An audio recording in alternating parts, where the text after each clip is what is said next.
piece of your kit is going to be the machine and the tips. You will have a bag full of tips that you can find in your kit, and there should be 20 of these. One you're going to use on your model, and then you should have 19 for hopefully paying customers. With the machine, it comes in a box like this. I've noticed that these boxes can be a little tight, but just wiggle it out, you'll be able to open it up. The machine's on top, and then underneath is your charging cord. So make sure you don't throw the box away. There is a charging cord underneath. With the machine, it easily has the tips that screw on and off. So just like that, you're gonna put the skinny end into it and then screw it till you kind of feel like some tension. You don't need to make sure it's super, super tight or anything like that. Just go until you feel that tension.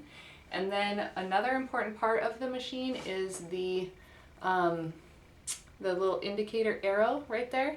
So that's going to let you know what level you're on. So find that arrow and then look closely at the base of this metal thing.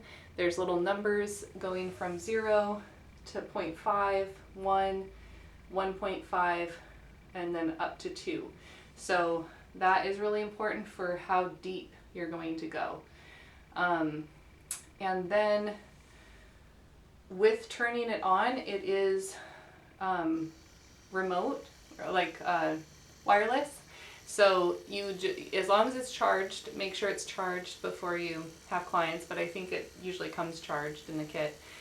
You can also change the speed, and you can see how it changes colors, and you can kind of hear slightly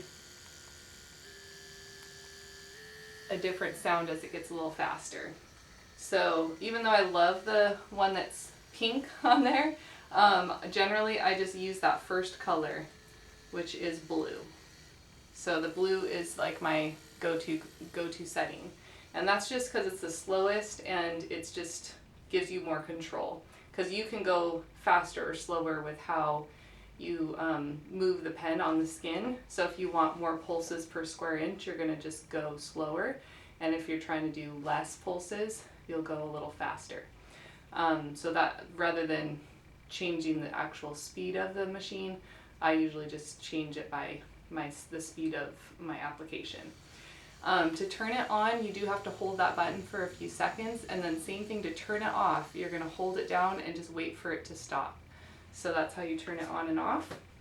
And that is pretty much the basics of the machine. We'll go through it more as we go into how to use it in the treatment.